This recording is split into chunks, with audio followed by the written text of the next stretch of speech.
Olá, meu nome é João Paulo Ferreira, eu sou bacharel em Gerontologia pela UFSCar e sou vice-coordenador do Núcleo de Pesquisa Aplicada em Gerontologia e Envelhecimento, o NUPEGE.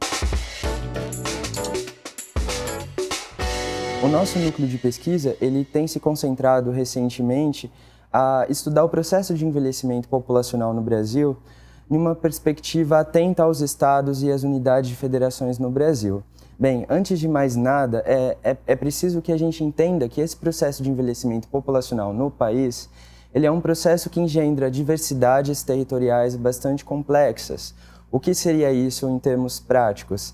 Quando você pega a expectativa de vida e estratifica por regiões do país, por exemplo, entre o estado de Santa Catarina e o Maranhão, você percebe que há uma diferença entre mais ou menos esses dois de 10 anos, né? Enquanto você tem em Santa Catarina 78,6 para a projeção de 2015, você tem no Maranhão 70,3 anos para a projeção de 2015. O que isso demonstra para a gente a partir de uma análise social? Você percebe que há uma desigualdade em relação ao processo de envelhecimento no país, ela é explicitada a partir dos indicadores sociais do IBGE e, especialmente, quando você pensa a partir da transição demográfica e epidemiológica que teve no país. O processo de envelhecimento como um todo, ele não é produto só da diminuição da taxa de fecundidade. A gente também tem questões relacionadas à qualidade de vida, questões sanitárias, o que o IBGE denomina como indicadores sociais mínimos, que seriam água tratada, esgoto a céu aberto, luz elétrica e, sobretudo, a taxa de analfabetismo. Bem, esses indicadores, à luz dessas desigualdades territoriais que nós temos no país, eles evidenciam que há uma desigualdade tocante ao processo de envelhecimento populacional. E isso é explicado a partir de uma pesquisa prévia que nós fizemos no grupo entre a base de dados do DataSUS e a base de dados do IBGE pela PNAD. De acordo com a literatura especializada, houve uma transição demográfica e epidemiológica que data de final dos anos 70 no país, especialmente pelo processo de urbanização da cidade de São Paulo e do Rio de Janeiro propriamente. Bem, esse processo de transição demográfica também trouxe um processo de transição epidemiológica.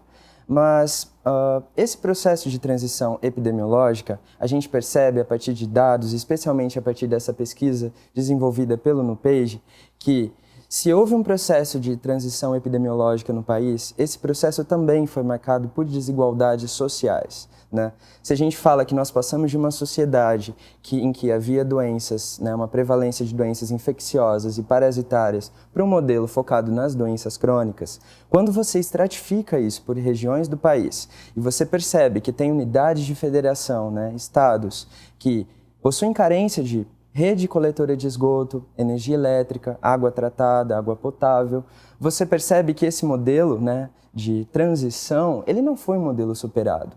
E ele marca uma desigualdade no país, tanto em termos sociais quanto em termos econômicos.